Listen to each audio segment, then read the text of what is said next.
Hey guys, it's your girl Deborah. Welcome back to my channel. Okay, so basically, let me apologize for this ghetto ass background. My building has a gas leak. So we're trying to fix it, trying to investigate it. So I currently have no place to record right now. I don't know what I'm gonna do, y'all. This is kind of ghetto.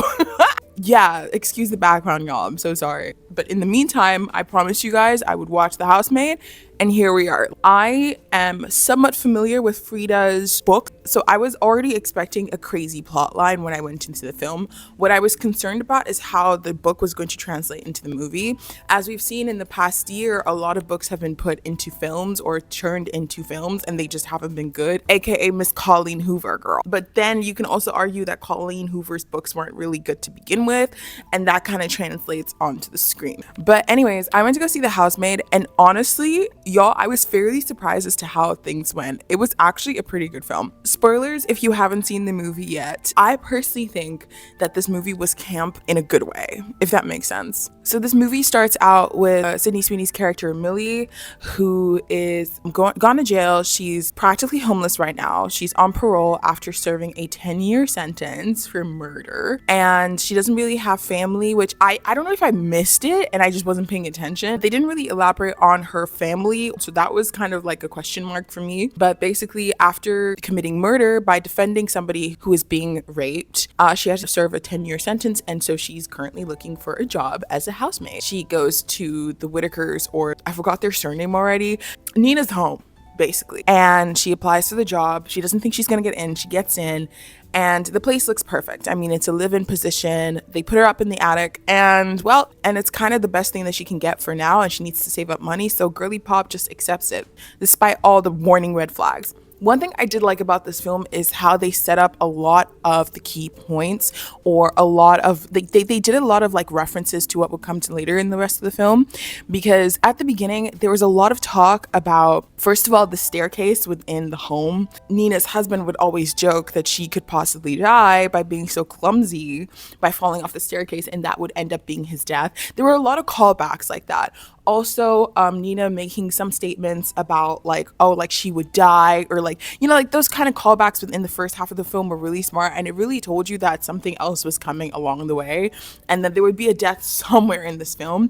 And I like how they did it. It wasn't necessarily too obvious if you haven't read the book, but for somebody who kind of went in it halfway cold, like I watched other YouTubers talk about the book, it was quite a nice little hint that was placed across the film, and I did like the continuity of that, and I think it delivered it well. White supremacy allegations aside, I will give Sydney Sweeney her one for this. I think she was good in this film. I think because there wasn't necessarily too much to acclimate to, and I say it to my friends all the time that thrillers and horrors are really Sydney Sweeney's like very specific niche, because she does tend to do well in them. I don't know why this is better for her, but it just is. It feels more natural. I didn't feel like she was trying to be anything outlandish. She was just a normal American girl who just had a dark past, and she didn't really need to do anything crazy.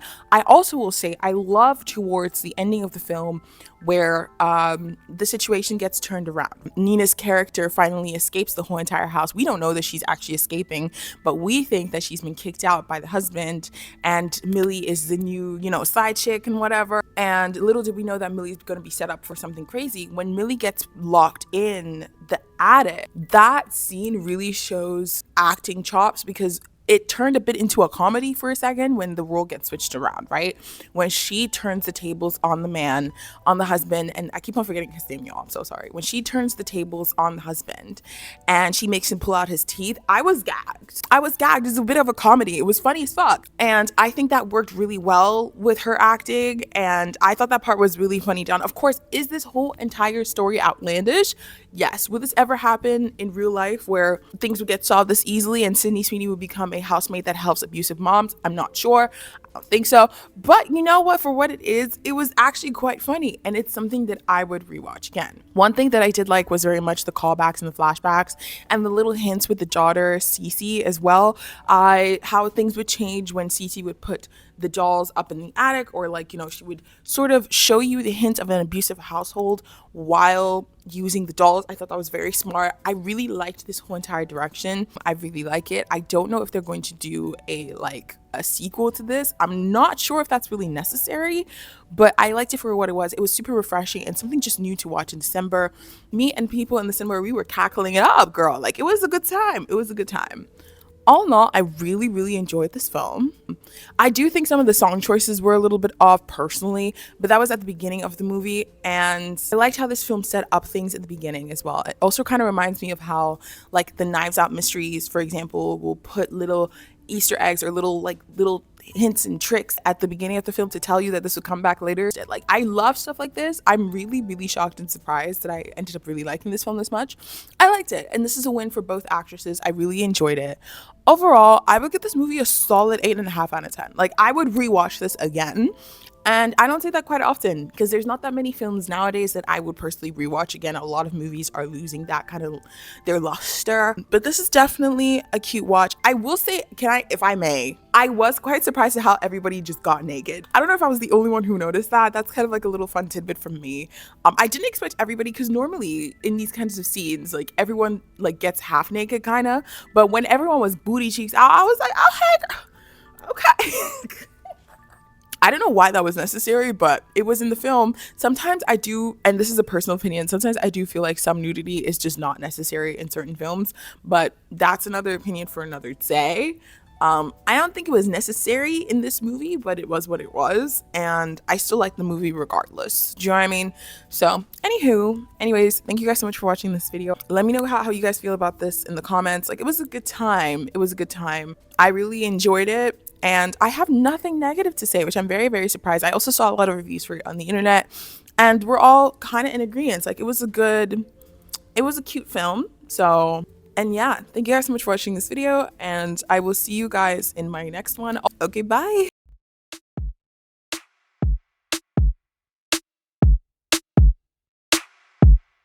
Oh my, oh my.